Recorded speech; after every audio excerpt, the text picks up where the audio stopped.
오늘 강의는 지난 강의에 다루었던 얘기들 조금 간단하게 훑고 넘어가고요. 그 다음에 못다한 얘기들 계속 진도 나가 보도록 하겠습니다. 우리 지난 시간에 PN 접합 다이오드가 스몰 시그널에 인가될 때, 즉 AC 신호가 들어오는 환경에서 어떻게 다이오드의 전류 전압 특성이 변경되느냐에 대해서 학습을 했습니다. 그래서 이런 DC 전류 전압이 인가되어 있을 때 이런 거 이제 바이어싱이 걸려 있다라고 표현했습니다. 바이어스를 주고 교류 신호, 교류 전류 이렇게 흘러가고 있는 모습입니다. 뭐 이거는 이제 주파수가 오메가가 2파이 F가 돼서 주파수 단일 주파수 파장을 가지고 있는 정연파가 여기 AC 신호로 들어오고 있는 상황을 묘사한 회로도입니다. 그래서 우리 지난 시간에 공부한 대로 저항 성분 하나와 헤파이스턴스가 있을 것이다 라고 했고, 왜냐하면 전류가 흘러 들어가서 빠져나오니까 전류가 가는 뭐 어떤 이 저항값이 뭔가 있지 않겠나라는 직관적인 추정 하에서 저항이 구성되어 있는 브랜치 쪽의 전류와 그다음에 요 얘기도 되게 강조해서 했습니다. 내가 전압을 바꾸어서 어딘가에서 저장되어 있는 전하의 양의 변동이 생기면 이 델타 V를 쓴다는 게 이미 DC 해석이 아니라는 겁니다. DC는 일정한 전압을 주잖아요. 시간에 따라 바뀌지 않는.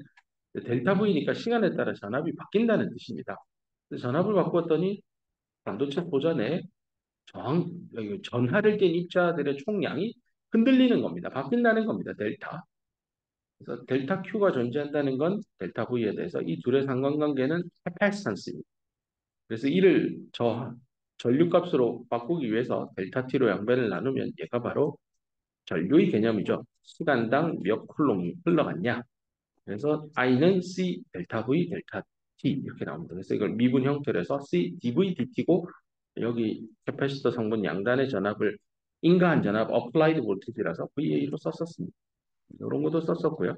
하나씩 뜯어봤죠. 컨덕턴스 뜯어서 저항의 역수고 바이어스가 걸려서 흐르는 커런트 값을 대입을 해서 다이오드 이퀘이션 넣고 포워드 바이어스니까 빼기 1 지우고 미분해가지고 뭐 어쩌고 저쩌고 했더니 스몰 시그널이 인가되어 있는 PN 다이오드의 컨덕턴스 값은 바이어싱이 걸려 있는 전압 값에 매칭이 되는 내가 DC 전압을 가하면 DC 전류가 흐르고 걔를 더블 볼티지 VT 26mV 상온 300켈빈에 룸 템퍼러처에서 300켈빈에서 그 정도 되는 걸로 나눠주면 된다.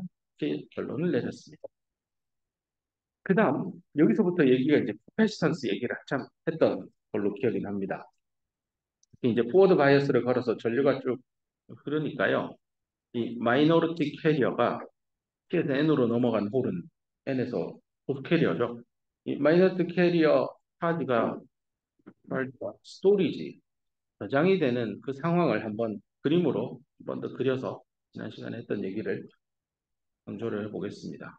이쪽을 이제 PN 다이오드의 P형 쪽, N형 쪽이고요.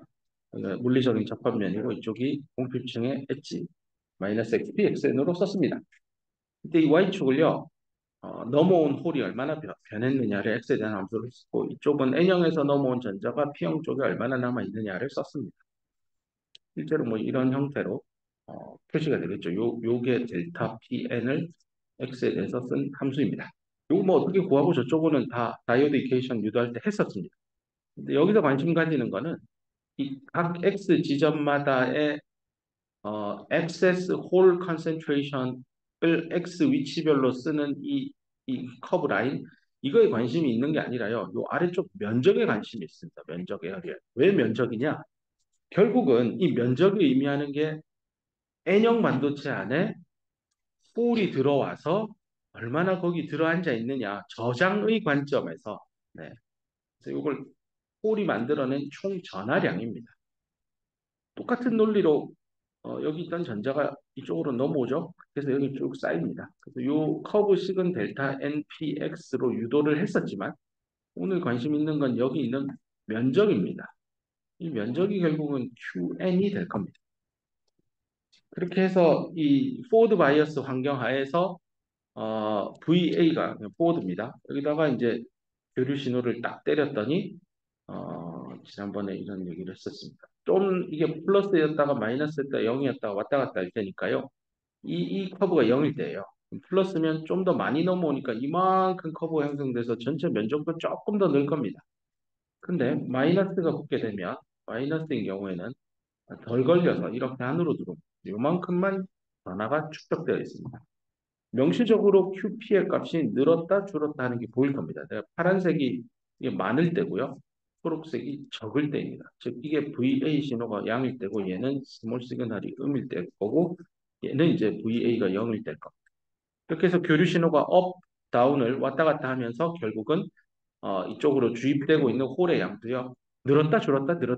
이게 지금 동영상이 아니라 참 표현하기 힘든데 이게 빨간색 커브에서 파란색으로 올라갔다가 파란색이었다가 다시 빨간색으로 갔다가 빨간색이 초록색으로 갔다가 초록색이 다시 빨간색으로 갔다가 다시 또 파란색 갔다가 다시 빨간색 갔다가 뭐 이러고 있을 겁니다. 그래서 여러분 그 비에레 선생님 책에는요. 이런 상황을 시간에 따라 그 위에 있는 이 커브가 올라갔다 내려갔다 올라갔다 하니까 아 이쪽에 있는 홀이 처음에 한 번 넘어올 땐 여기인데 그 다음 그럼 얘는 이렇게 여기까지 가 있잖아요. 근데 그 다음 홀이 넘어올 땐 두 마리가 넘어오니까 더 많으니까 이쯤에 찍힐 거예요. 저기 파란색 커브 라인에 거기를 찍힐 거예요. 그러고 나선 다시 원위치 하니까 또 시간이 지나겠죠. 요거 다음에 한 마리 없어지고 요만큼 넣고 또 그만하면 여기 들어오고. 그래서 이걸 시간에 따라서 어떻게 이게 점이 여기서 찍혀서 앞으로 전진해 가느냐. 그걸 가지고 이게 그래프를 그려봤더니 이게 뭐 이렇게 쭈그라기 이런 형태의 개형을 나타내더라. 뭐 이런 겁니다. 그런 얘기도 있고요. 그다음에 이 캡 얘기하다가 여기까지 왔는데 캡은 결국 다시 강조하지만 전압을 바꾸었을 때 축적된 전하량의 변화가 생기면 다 캐파시턴스는 존재합니다. 첫 번째 캡을 찾은 게 이제 이 QP, QN의 변동이 있다는 거죠. 그래서 이런 것들은 이쪽에 있는 H 플러스는 이쪽으로 확산되어서 가면서 그 총량이 바뀌니까 이 디퓨전 캡이라는 이름을 붙였습니다. 그래서 C 딥 이렇게 해서 뭐 식도 유도했었었고요. 근데 이 PN 다이오드에 디퓨전 캡만 있지는 않죠. 또 하나 더 있죠. 중요한 게 바로 그 공필층 내부에 이온화된 억셉터와 이온화된 도너들이 이렇게 있죠. 전압을 포워드를 더 세게 가냐 약하게 가느냐에 따라 이 XN의 위치도 약간 늘었다 줄었다 합니다. 물론 이게 한 1볼트 되면요. 얘는 한 1mV밖에 안 되는 아주 작은 신호라서요. 이게 유의미하게 아주 크게 변하지는 않습니다.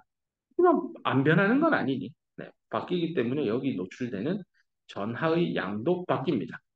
그래서 내가 DC 전압의 DC에 AC를 가했는데 반응하는 델타 Q는 디퓨전, 이 QNR 영역에도 반응을 하고요. 전하량이.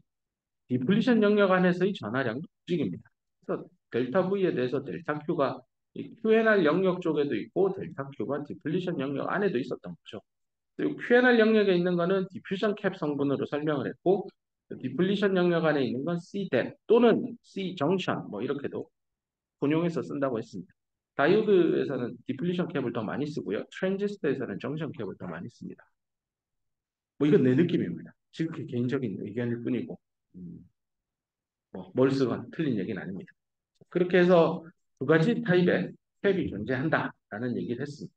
캡이 왜 있어요? 라고 물으면 PN 접합에 AC 신호를 가했기 때문에 이 얘기가 이끌어져 나온 겁니다. 네, 캡. 그래서 두 개 있습니다. 이유도 나와 있습니다. 네, 설명했습니다. 그렇죠? 근데 이제 저자가 이 디퓨전 캡을 좀 연산을 편하게 하기 위해서 원사이디드 PN 접합으로 한정해서 변화되는 전하의 양은 결국은 N형 쪽에 주입되어 있는 홀들의 양에 의해서 지배받을 것이다. 그래서 델타 QP가 QN보다 월등히 커서 QP가 뭔지 앞에 설명했죠. 요거예요. QP. QN은 얘예요. P 플러스 N이면 그렇죠. 홀이 월등히 많이 넘어가니까 이쪽 면적이 훨씬 커요. 여기는 거의 안 넘어와요. 면적 차가 많이 나서 네, 요게 성립하기 때문에 이렇게 해서 요 Q 자리에 QP만 넣고 간단하게 계산을 하면 이렇게 나옵니다. 정션 캡도 이쪽이 일종의 절연체 역할을 하는 것처럼 보이죠.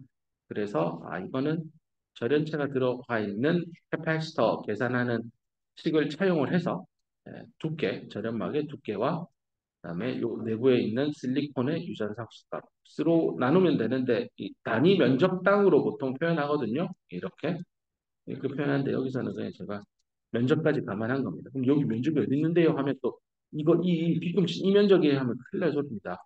요쪽 면적입니다.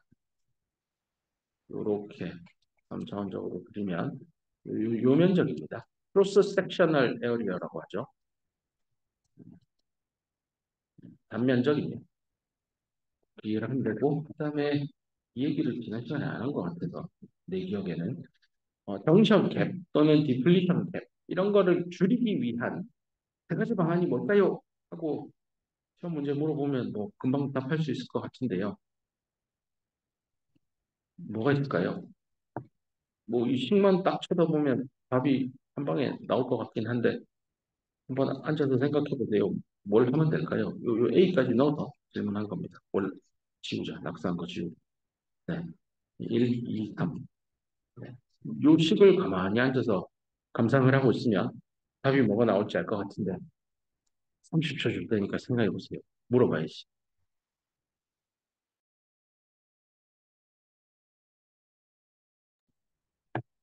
그래서 크게 이 디플리션 캡을 줄이는 방법은 첫 번째는 N형 반도체 쪽의 억셉터의 양 또는 P형 반도체 쪽의 억셉터의 양, N형 반도체의 도너의 양 이 둘을 줄이는 첫 번째 방법. 두 번째 방법은 이 단면적 A를 PN 접합 다이오드의 단면적을 줄이는 방법. 이 정도.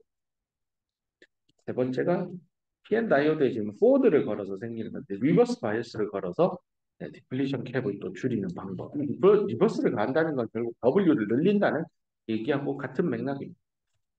이렇게 이해를 했고요. 그래서 지난 시간 말미에 마지막에 구두로 설명했던 사안인 것 같습니다. 저항도 있고 캡도 있는데 이 캡, 요 부분 내가 구두로 설명했죠.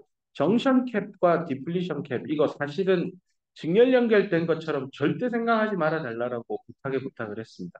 왜 이렇게 오해 아닌 오해를 하냐면 이쪽이 공표층이고 이게 PN 다이오드니까 이거 공표층 C 디플리션 존재하고 뭐 이거 두 개 가지고 C 디퓨전 캡 존재하니까 뭐 여기 디퓨전 캡 있고 여기 디플리션이니까 이렇게 순서대로 있네요. 왼쪽에서 오른쪽. 뭐 직렬 연결이니까 야 이거 그거 이거 아닙니까? 이렇게 역수 취해가지고 더한 게 전체 캡의 역수다. 이렇게 계산하는 거 아닙니까? 하면 큰일 날 소리입니다.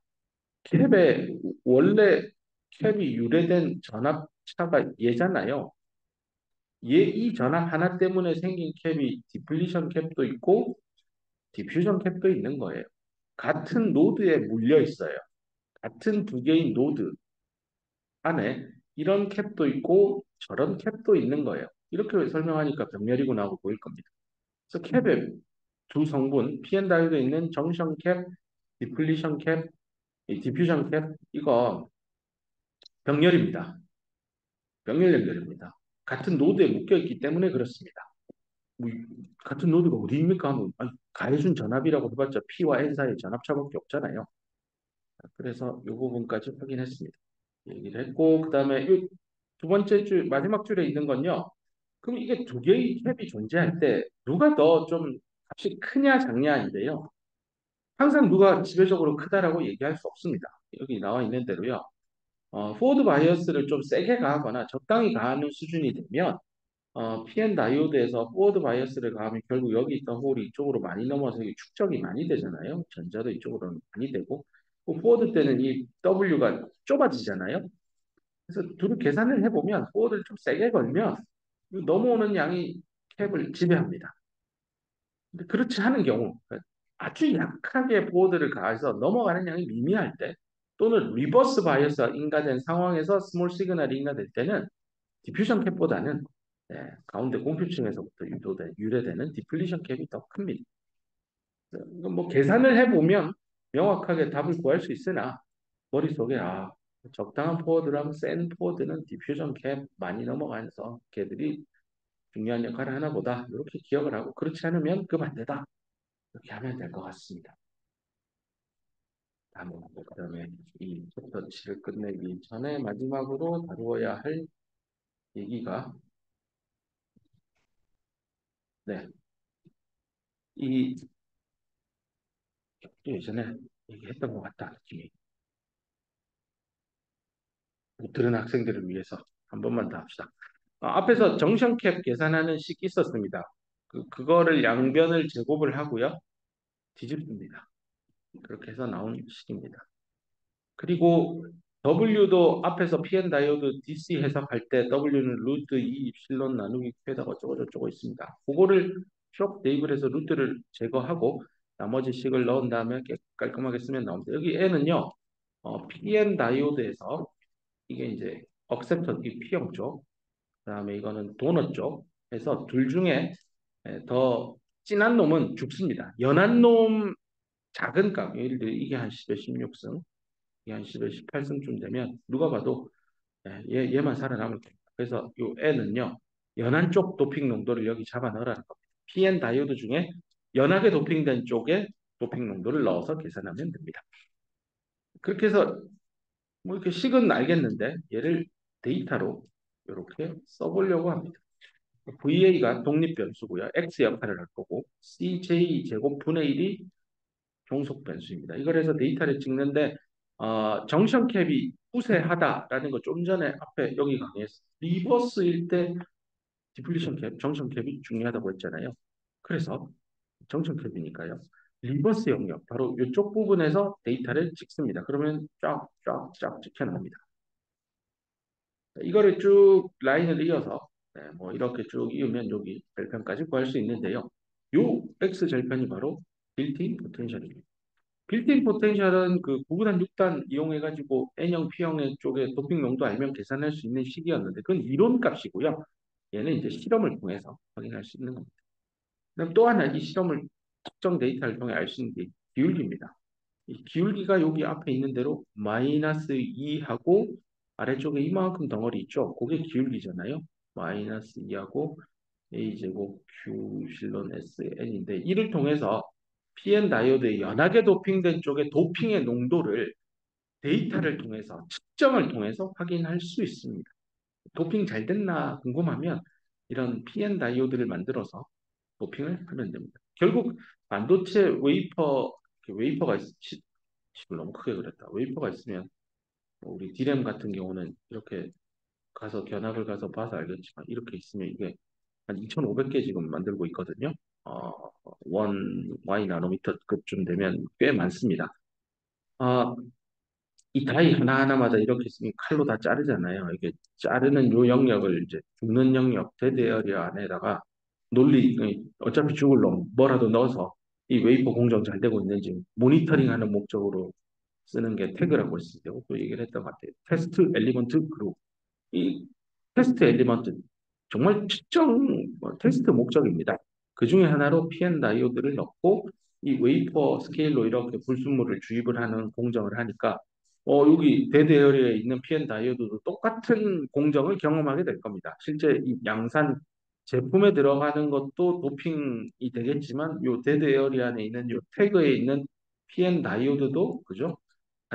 같이 네, 도핑이 될 겁니다. 그래서 이 다이오드의 CJ 측정해가지고 도핑이 잘 되었는지 체크합니다. 그럴 때는 P 플러스 N을 측정하면 도너를 체크할 거고요. PN 플러스를 측정하면 네, 억셉터의 양을 측정해서 네, 억셉터 도너가 잘 들어가는지 실시간으로 웨이퍼 가다가 야 잠깐 세워봐 웨이퍼 빼 해가지고 여기에다가 프로브 팁 딱 갖다 대서 측정합니다. 그래서 오케이 임플란테이션 잘 됐어요 하면 가는 거고 뭐 이상해요 하면 스탑입니다. 다음 그 웨이퍼 생산 일단 일시 정지예요. 엔지니어가 확인하고 오케이 할 때까지는 기다려야 됩니다. 그래서 장비가 고장 났거나 아니면 뭔가 레시피를 잘못 넣었거나 하면 오류가 생기면 즉시 중단해야 돼요. 그런 목적으로도 많이 쓰입니다. 예제 문제는 방금 전에 푼 정션 캡과 인간 전압을 이용해서 네, PN 다이오드의 연하게 도핑된 쪽의 도핑 농도와 진하게 도핑된 쪽의 도핑 농도를 다 찾아보는 건데요. 아까 이 얘기를 안 했을 거예요. 제가 연하게 도핑된 거는 기울기에서 찾는다라고 했잖아요. 그 빌트인 전압은 요 X 절편에서 찾는다 했는데요. 빌트인 전압과 연하게 도핑된 연에서 라이트라서 NL이라 쓸게요. 라이트. NL 하고요. VBI 값을 알면 N 하이 진하게 도핑된 쪽의 도핑 농도도 구할 수 있죠라고 하고 질문만 던지고 하면 어떻게 해요? 하고 나는 배운 적이 없습니다 하는 학생들을 위해서 배웠잖아요. 빌트인 전압의 기본 개념은 N형 쪽의 페르미 에너지 레벨이 미드갭 대비 얼마나 올라가 있냐 그리고 P형 쪽은 페르미가 얼마나 내려앉아 있냐? 페르미 에너지 레벨의 차이에 의해서 결정됩니다. 이 차이가 바로 도핑 농도에 의해 결정되죠. N형의 그 에너지 벤 다이어그램을 머리에 상상을 하면 EF가 EI 대비 얼마나 위에 있느냐? 를 EF라고 하면 요 갭이 네, EF 빼기 EI잖아요. 요 갭을 결정하는 게 도핑 농도죠. 그래서 가르쳐주죠. 10에 18승이면 10 덜어내고 이것도 결국 NI가 10에 10승이라는 데서부터 유래하긴 했죠. 8일까 하고 그다음에 KT LN10이 60mV라서 그거하고 8하고 붙여서 6848. 아, 0.48. 여기가 0.48이구나. 뭐 이렇게 됩니다. 그래서 여기 0.48이라는 거는 결국은 이퀘이션 자체가 EF-EI 이거가 어디서부터 유래하냐면 전자의 농도는 Ni exponential의 EF-EI 나누기 KT 여기잖아요. 그래서 여기 Ni 넘기고 N 자리에 도너 양 넣고 네, KT 넘기고 로그 넘기고 해가지고 네, EF-EI는 어떻게 돼요? KT 네, L은 NI분의 ND 뭐 이렇게 돼서 식이 완성돼서 그 뭐 요거 해가지고 10에 10승 넣고 얘는 10에 18승 넣어서 10 덜어내고 8 튀어나가면 8 KT LN 10 해가지고 KT LN 10이 상온에서 0.06이니까 곱해가지고 뭐 6, 8, 48, 0.48 뭐 이렇게 얘기했던 것 같습니다. 그래서 한쪽만 알면 돼요. 한쪽의 도핑 농도만 알고 좌변을 알면 나머지 쪽은 쉽게 계산할 수 있습니다. 난 죽어도 모르겠습니다. 나중에 따로 질문 한번 보세요. 그래서 이 예제 문제가 그렇게 풀리고 있는 겁니다. 네, 여기 있죠. 빌트인 포텐셜 계산하는 과정이 그렇게 나와 있습니다. 자, 그래서 서머리 하겠습니다. 스몰 시그널 모델 왼쪽에서 출발을 했었죠. DC 바이어스를 이 다이오드 케이션이잖아요. 다이오드 얘가 DC 전압을 가해서 C 전류가 흐르는 이 바이어스드 된 PN 다이오드에 소신호를 잡아놨습니다. 그러면 교류 신호가 흐를 거고 이럴 때 이 회로 안에 어떤 일들이 일어나느냐? 아까 말한 대로 컨덕턴스 있습니다. 바이어스 걸어준 거에 더블 볼티지로 나누면 됩니다. VT 더블. 그 다음에 캡은 두 개가 있다. 네, 병렬이다. 이게 바뀌어요. 그래서 여기 화살표 넣어서 가변, 베리업을 한 겁니다. 이 베리업을 한 변하는 캡입니다. 왜 변하죠? 내가 양단의 VA 값을 어떻게 주느냐에 따라 이 값 다 바뀌어요. 그죠? 바뀐다. 하는 거든 얘도 바뀌죠. 내가 VA를 어떻게 주느냐에 따라 IDC 바뀌니까 여기 저항값도 바뀌어요. 대신에 안 바뀌는 거 있죠. RS인데 이게 뭐냐면 공필층 바깥쪽에 있는 이 QNR 영역 있잖아요. 이 녀석이 가지고 있는 고유한 저항값입니다. 이쪽도 저항값 있잖아요. 그 둘 합친 거를 그냥 퉁쳐서 RS라고 합니다. 근데 이때 이 RS는요. 그 안에 있는 내부의 이놈들하고는 직렬 연결 관계인 건 확실합니다. 왜냐? 내가 챕터 7 열심히 설명할 때요. RS는 한 번도 고려한 적이 없어요. 이 양단의 인간 전압이 오롯이 이 내부에 다 들어간다고 가정했잖아요. 근데 이 QNR 영역에서 전압을 깎아 먹어요. 내가 1볼트 줬는데 이놈이 한 0.1 깎아 먹으면 실제 우리가 여태까지 지난 시간과 오늘 리뷰하면서 배웠던 모든 내용은 1이 아니라 1에서 0.1 덜어낸 0.9를 넣어야 돼요. 그래서 덜어낸 거를 표현하기 위해서 직렬로 해서 여기 1볼트 주면 얘가 한 0.1 까먹고 여기에 0.9 들어오는 거예요. 근데 우린 여태까지 이런 거 없다고 했으니까 1 주면 1 그대로 가는 줄 알고 썼죠. 그렇기 때문에 RS는 직렬입니다.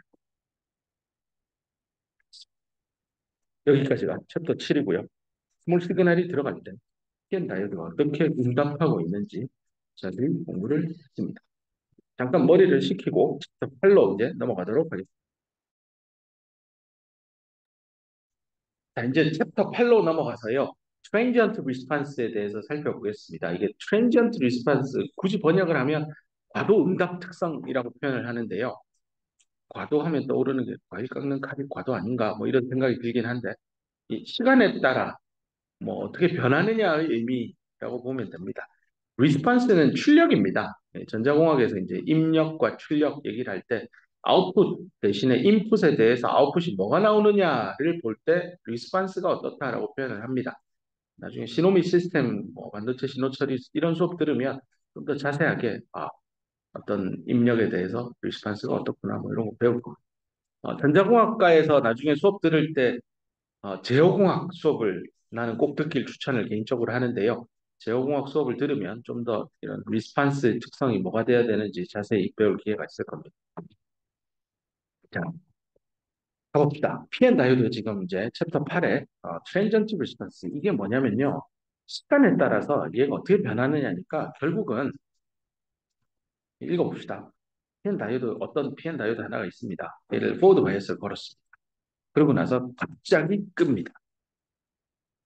포워드 바이어스를 걸면 어떻게 되죠? PN 다이오드 양단의 단면을 생각을 해보면 포워드 바이어스 VA를 걸어서 공급층 만들고 여기 있던 홀이 이쪽으로 넘어가서 디퓨전 되어서 가면서 전류를 흘립니다.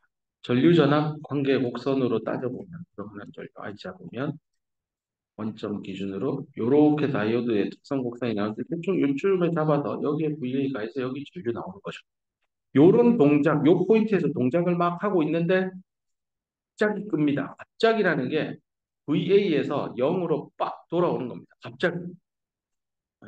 이렇게 시간 축을 놓고요. 전류가 있는데 0초에서 전류가 여기를 뭐라고 IDC라고 할까요? 여기 VDC라고 하면 여기 IDC만큼 잘 흐르고 있는데요. 갑자기 0초 때 VDC를 0으로 보냅니다. 그러니까 이런 펄스파가 들어오는 거죠. 이게 타임에 따라서 Y축이 VDC인데 뭐 여기 0볼트고 여기 1볼트면 이렇게 가다가 갑자기 뚝 하고 끊습니다. 전압을. 그러면 여기서 이제 퀘스천입니다. 질문. 어, 그럼 여기 있던 게 갑자기 이쪽으로 톡 튀어 넘어오나요? 그럼 여기 전류가 갑자기 이렇게 푹 하고 꺼져서 0볼트, 0암페어로 이렇게 찍히나요? 이게 진짜 그럴까요? 라는 게 질문입니다. 이 챕터 8에. 호의를 하면 찬물을 넣겠는데 학생들의 의견이 궁금합니다. 스스로에게 한번 질문하고 스스로에게 답해보세요. 뭐, 야, 이거 홀 보내다가 갑자기 여기서 팍 끊으면 홀 팍 끊기겠지. 그럼 전류 안 흐르겠지. 뭐 이렇게 생각하는 학생도 있을 텐데 조금만 생각해 보면 잠깐만요, 잠깐만요. 홀이 이쪽으로 넘어가 있잖아요. 그 쌓여 있는데 여기 팍 끊으면 넘어가는 놈은 팍 끊겠지만 이미 간 놈은 어떡하고요? 뭐 이런 거죠. 네. 여기에서 질문은 이제 시작이 되는 겁니다. 넘어간 놈이 이 넘어간 이 홀은 그 갑자기 끊으면 VA를 얘도 갑자기 하늘나라로 가십니까? 없어집니까? 갑자기 여기 전자들이 와르르 달라붙어서 리컨비네이션 돼서 갑자기 다 없어지나요? 아니거든요. 물리적으로 그런 일은 안 일어나요. 이미 넘어간 놈은 계속 디퓨전 됩니다.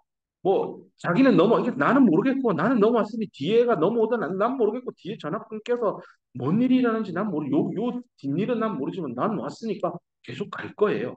가는 힘이 뭐죠? 우리 공부했잖아요. 여기 내부는 전기장 일렉트릭 필드가 거의 0에 가깝다라고 가정했습니다. 대부분의 코어드 전압은 공필층에 인가된다라고 가정했고 실제도 그러하죠. 그렇기 때문에 QNR 영역에서는 디퓨전 커런트만 있다라고 설명하고 있습니다. 물론 드리프트 커런트도 찔끔 있긴 있을 겁니다. 왜냐하면 이게 저항이니까요. QNR 영역에 시리즈 저항이니까 끝과 끝 사이에 전압차는 분명히 미세하게 남아 있고 전기장이 있습니다. 그러나 대부분은 디퓨전 현상에 의해서 홀은 이동합니다. 홀은 다시 원래 이 질문으로 돌아갈 수 있을 겁니다. 잘 펴져 있다가 갑자기 특정 시간 타임 t 이퀄 0이라고 합시다. VA를 VDC를 뭐 예를 들어 1볼트다가 0으로 1볼트인 걸 0볼트로 확 내렸어요. 강제로. 전류도 확 내려갑니까? 아마 이제 여기 쌓여 있는 얘들은 그래도 보내줘야 되는 거 아닙니까? 그러죠? 네, 그래서 전류가 아마 이렇게 천천히 꺼져서 0에 언젠간 0에 올 겁니다. 이런 현상이 생길 겁니다. 이런 게 트랜지언트 리스판스입니다. 그래서 이제 읽어봅시다. 그럼 이거 왜 생기지? 여기 나오죠. Because of CD, 디퓨전 캡 때문입니다. 디퓨전 캡 왜 생기죠? 홀이 여기 스토리지, 저장돼 있잖아요. 같은 맥락의 얘기입니다. 디퓨전 캡 때문에 PN 정션을 가로질러 만들어진 전압은 네, cannot be changed instantaneously. 이게 뭐예요? 타임 t 이꼴 0에서 즉시 뭔가 변하는 일은 절대 안 생깁니다. 이게 전류 I는 CdVdt잖아요. 어, 이게 타임 t 이꼴 0에서 어디 갔냐? 퍽 하고 꺼지면 이게 수학적으로 생각해 보세요. t하고 v 함수인데, 그죠? v하고 t인데 그래프가 있는데 퍽 이렇게 떨어지면 이렇게 떨어지는 건 미분 안 된다고 배웠을 거 아니에요. 야, 안 돼. 이 0 아니에요. 절대 이런 일은 일어나지 못합니다. 결국 캡이 존재하는 한은요, 양단의 전압값을 갑자기 인스탄테이니어슬리하게 변형시킨다는 것은 매우 매우 힘든 일입니다. 인덕터는 우리가 공부를 지금 하고 있지는 않지만 인덕터는 이래요. 그래서 인덕터의 경우에는요, 코일에 흐르는 전류를 갑자기 끈다는 거 사실상 거의 불가능합니다. 그걸 수학적으로 표현하면 전류를 시간에 대해서 미분했을 때 0이 나오게 하라고요? 아, 그거 안 되는데, 안 돼, 안 돼, 안 돼. 뭐 이렇게 물리적으로 설명이 됩니다. 그래서 캡이 존재하기 때문에 캡 때문에 트랜지언트 리스판스는 존재합니다. 만약에 PN 다이오드에 캡이 없었으면 트랜지언트 리스판스 없습니다. 인스탄테이니어스하게 모든 일들은 온, 오프를 왔다 갔다 할 겁니다. 이를 달리 표현하면 트랜지언트 리스판스 때문에 내 전자회로 시스템이 뭐가 잘 안 된다. 솔루션, 캡 줄이세요. 없애거나 줄이세요. 없애지 못하면 최소화시키세요. 그게 설계자가 해야 할 일일 겁니다. 자, 또 읽어봅시다. 책에 있는 문구입니다. 그래서 온과 오프죠. 그러니까 전압을 포워드를 걸었다가 안 걸었다가 걸었다가 안 걸었다. 그러니까 이런 펄스파가 들어올 때 전압이죠. 전압이 시간에 따라 0과 1을 왔다 갔다 하는 이런 회로 스위칭이 되고 있을 때 온 스테이트, 오프 스테이트 사이에 분명히 딜레이는 존재합니다. 전류가 갑자기 꺼지지 않거든요. 왜? 나옵니다. 시간차 때문입니다. 무슨 시간 때문에 그러냐? excess minority carrier 이제 익숙할 겁니다. stored in the QNR이니까요. PN 다이오드에서 홀이 넘어와서 얘입니다. 얘. 이거. excess 델타 P N 이거요, 이거. 이게 excess minority carrier가 QNR 영역에 있는 이놈이요. 완전히 제거되는 데까지 최소한 좀 기다려줘. 나 알아서 갈게. 그게 아까 내가 홀이 넘어와서 넘어온 다음에 디퓨전 되어서 갈 때 요 시간은 기다려줘야만 뒤에서 갑자기 0으로 간들 얘는 아직 살아있는 거예요. 전류는 흐르는 거예요. 전류는 0이 아닌데 전압은 0이에요. 뭐 이런 상황이 된다는 겁니다. 그래서 오른쪽 그림은 이미 공부한 대로 포워드일 때는 네, 델타 PNX가 PN 다이어드 위치에 따라 공급층이죠. W 0 포워드일 때 이렇게 쫙쫙 쌓여 있고요. 리버스를 걸면 여기 있던 홀이 또 넘어가니까 빠지고, 네. 요 사이로 왔다 갔다 할 겁니다. 그래서 이 빗금친 영역이 마이너리티 캐리어, 엑세스 마이너리티 캐리어를 나타낼 겁니다. 그래서 자, 그럼 이제 실험을 해봐야 되겠죠. 엑세스 마이너리티 캐리어 이놈이 그러면 결국 문제구만. 그죠? 다이오드를 턴 오프 시키기 위해서요. 해야 할 일은 P에서 N으로 홀이 넘어왔으니 그 넘어온 홀은 N형 반도체 안에서 엑세스 마이너리티 캐리어입니다. 그놈이 사라져야만 우리는 비로소 다이오드가 오프됐다라고 얘기할 겁니다. 뭐 어떻게 리무브 제거할 건데요? 방법은 하나죠. 빨리 나가세요 하고 흘리면 되죠. 그래서 net carrier flow를 만들어 그거에 의해서 제거하면 됩니다. 어디에서부터 튕겨나 QNR 영역 안에 있는 액세스 마이너리티 캐리어를 흘려보내서 다 나가면 제거가 됩니다. 근데 흘려보내는 방법만이 정답이냐? PN 다이오드에서 홀이 넘어와서 흘려보내면 되죠. 흘려보내는 방법도 있죠. 좀 바깥으로 보내는 방법도 있지만 또 하나 방법은 전자가 여기 많으니까 이 전자랑 홀이랑 결합을 잘 하게 만드는 리컨비네이션도 액세스 마이너리티 캐리어를 죽이는 제거하는 하나의 방법일 겁니다. 둘 다일 수도 있고 둘 중에 하나가 우세할 수도 있습니다. 자, 그러면 캐리어 플로우를 만들어줘야 되는데요. 이거를 그럼 어떻게 설명을 할까 하고 사람들이 만든 회로가 있습니다. 그게 지금 왼쪽 하단부에 있는 저 회로입니다. 어, 다이오드 있습니다. PN 다이오드가 있고요. 양단에 뭐 전류도 흐르고 전압도 인가되어 있습니다. 이제 시간에 따라서 전압을 높였다 낮췄다 할 거라서 시간에 대한 함수로 표현했고요. 그 특별한 회로가 옆에 달라붙어 있습니다. 어떤 저도 학부 때 그런 고민했어요. 이거 왜 필요한데요? 이거 어디다 쓰려고? 뭐 굳이 회로를 달아요. 그냥 얘만 놓고 측정하면 되는 거 아니에요? 양단에 전압 배터리 껴가지고요. 거기에서 흐르는 전류 재가지고 하면 되는 거 아닙니까? 문제는 이렇게 단순하게 회로를 쓰면 내가 외부의 이 루프를 따라 흐르는 커런트 값을 오롯이 다이오드에 의해서 지배받아요. 내가 전류를 제어할 수가 없어요. 다이오드에 흐르는 전류 값을 내가 많게 작게 설정한 값만큼 만들어서 그렇게 흘리고 싶은 거예요. 예를 들어 10,000원 버스에서 사람이 내릴 때 앞문만 열어봐요. 천천히 나오죠. 그럼 몇 명 내리는지 카운트하기 되게 쉬워요. 뒷문도 열고 앞문도 열어가지고 빨리 내리세요 하면 밖에서 저 버스 안에 몇 명이 있는 거예요. 헤아리면 뒷문도 보고 앞문도 보고 막 헷갈려서 결국 사람 몇 명 내렸는지 확인도 안 돼요. 그러니까 뭔가 내가 제어를 하고 싶은 거예요. 아, 이 물통 안에 물이 빠져나온다라고 할 때 내가 요 앞에다가 측정기를 달고 요, 물이 빠져나오는 요 양을 내가 어떨 때는 구멍을 좀 늘리고요. 어떨 때는 좀 좁게 해서 내가 원하는 만큼 흘려서 아, 이게 시간에 따라 전류가 얼마나 빠져나오는지를 좀 측정하고 싶은 거예요. 그래서, 그래서 이런 이상야리꾸리한 회로가 옆에 달라붙습니다. 이런 놈을 스위칭 회로들이라고 합니다. 음, 이런 설명은 책에 안 나와요. 내가 공부하다 보니까 아, 왜 이 회로를 달까에 대해서 고민을 한 나만의 답입니다. 그래서 봅시다. 무슨 회로인지. sin t 이꼴 0에서요. 얘를 이쪽으로 제낀대요. 그러면 t가 음일 때는 뭘 하고 있지? 보면 전압원 하나에 저항 하나 달아서 다이오드까지 연결되어 있습니다. 그래서 이런 회로죠. 이렇게 되는 회로입니다. 근데 여기서도 또 질문이 저항 왜 달았어요? 저항 필요 없는 거 아니에요? 다이오드만 달면 조금 전에 말한 대로 이 루프를 따라 흐르는 전류는 오롯이 다이오드에 의해서 지배받습니다. 내가 절대 지배하지 못합니다. 그래서 저항을 하나 달아가지고요. 이쪽으로 흘러가는 전류, 요 노드에 대해서 KCL 쓰면 나가는 거랑 들어오는 거랑 같잖아요. 결국은 옴의 법칙에 의해서 내가 저항을 몇 옴짜리를 끼느냐에 따라서 이 다이오드에 흐르는 전류량을 내가 제어하는 겁니다. 그래서 R도 필요합니다. 여기 첨자 F는 뭡니까? 포워드요, 포워드. 포워드 방향으로 간다고 해서 F를 붙였습니다. 그래서 포워드 바이어스를 충분히 걸어서요. 전류가 이쪽으로 잘 흐르게 해서 이 PN 다이오드에 특히 P에서 N으로 넘어온 홀이 QNR 영역 안에 잘 스토리지 되어 있는 상황입니다. 그게 얘입니다. 얘. 전류 잘 흐르고 있죠.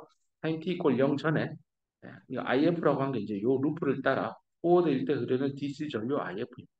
그거는 시간에 따라 전류값이 어떻게 바뀌느냐 일정하겠죠. DC 전압가 있으니까 DC 커런트 잘 흐르고 있을 겁니다. 굉장히 스테이블한 상태로 만들어졌습니다. 즉 PN 다이오드에 이 공급층이 있으면 이 양쪽에 이렇게 스토어드 되어 있는 차지 QP, QN이 충분히 안정적으로 형성되도록 만든 겁니다. 그리고 이 양을 결정하는 건 R과 다이오드로 만들어진 요 루프를 클로즈드 패스를 따라서 R 값을 얼마나 세게 주느냐에 따라 전류값이 결정될 겁니다. 실제 이 다이오드는 사실 포워드를 가하면 전류가 무지 잘 흘러서 쇼트입니다. 거의 전류가 저항이 없습니다. 그래서 RF와 VF의 비율에 의해서 옴의 법칙, IF의 값이 결정됩니다. 즉, 다이오드에 흐르는 포워드 바이어스에 흐르는 전류값은요, 내가 결정합니다. 회로 설계하는 내가 결정합니다. 얘는 VF 나누기 RF입니다. 물론 전제 조건은 이 다이오드의 저항값보다 RF가 훨씬 커야 의미 있는 회로 설계일 겁니다. 네, 이렇게 그래서 사실은 이 꼴이라고 쓰면 너무 어거지고요. 거의 같습니다. 근데 이런 전자회로 실험을 하게 되면 그냥 갖다라고 놓고 해도 무방합니다. 왜냐하면 포워드를 충분히 가해줄 테니까요. 이때 포워드 너무 세게 가면 안 돼요. 빌트인 포텐셜보다는 좀 약하게 보통 한 80% 정도 가해주면 적당하게 아이디얼 다이오드 방정식이 잘 맞는 구간일 겁니다. 이것도 경험에 의한 수치고요. 네, 실험하는 그 환경에 따라 약간 달라질 수도 있을 겁니다. 그 다음 이제 끕시다. 네. 아예 풀리다가 타임 t 이꼴 0일 때 스위치를 제껴서 이쪽으로 붙입니다. 그럼 여기는 오픈이 되니까요. 요 노드에서 이렇게 붙어 있는 이 회로들은 댕글댕글 갈 데 없죠. 그럼 이거 그냥 회로에 있으나 마나입니다. 가끔 내가 전개로 수업 시간에 이상야리과 이상한 시험 문제를 만들어서 학생들을 괴롭히는 목적 중에 하나가 여기다가 이렇게 정 하나 덩 달고요. 배우지도 않은 이상한 디바이스 뭔지 모르는데 굉장히 비싸요. 1억짜리면서 이렇게 붙여놔요.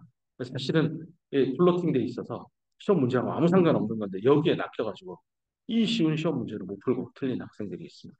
회로를 보는 눈을 키우라는 점에서 뭔가 붕 떠 있으면요. 노드에서 클로즈드 패스를 형성을 이렇게 못하면 지우세요. 회로에서.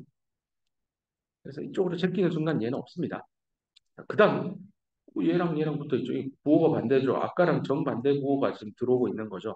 그래서 리버스, 다이오드 입장에서는 아래쪽이 이쪽이 플러스 전압이니까 보세요. 이제 리버스가 걸리는 겁니다. 그래서 전류 순간적으로 전압을 음으로 확 뒤집었을 때 과연 이 다이오드의 그럼 전류가 이쪽이 높으니까 이 방향으로 이렇게 전류가 IR 이렇게 형성이 될 건가?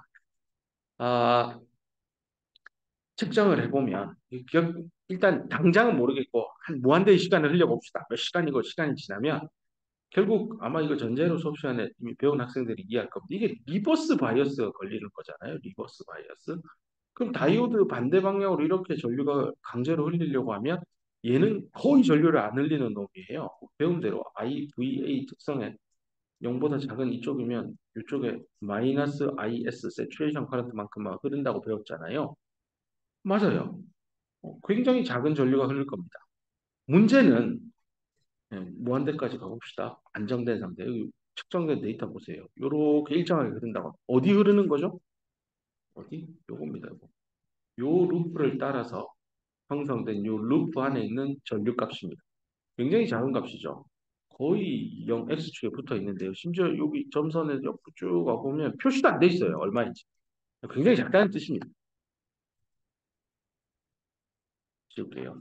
굉장히 작고 뭐 물론 여기와 여기 사이의 값이 결국 그 마이너스 I 세츄레이션 커런트 다이오드의 세츄레이션 커런트 또는 다이오드 방정식에 I not 있잖아요. I는 I not 엑스포넨셜 요거 그겁니다. 문제는 우리가 관심 있는 건 얘예요. 얘. 여기서부터 안정된 뭐 안정을 여기라고 하고 적당히 여기를 자르면 요 사이에 도대체 뭔 일이 일어나는데요입니다. 결국 잘 흐르다가 온이죠.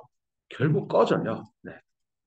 이렇게 연결하면 전화번에다가 정의 다이오드 했는데 다이오드를 리버스로 가해주니 이 회로 루프에는 다이오드가 사실상 오픈 서킷 역할을 하죠. 미세한 전류만 허락하니까 리버스 바이스 때 저항값이 얼마인지 몰라도 하여튼 전류를 거의 안 흐르게 만들 겁니다. 그 안 흐르는 전류 값이 대충 요 정도일 겁니다.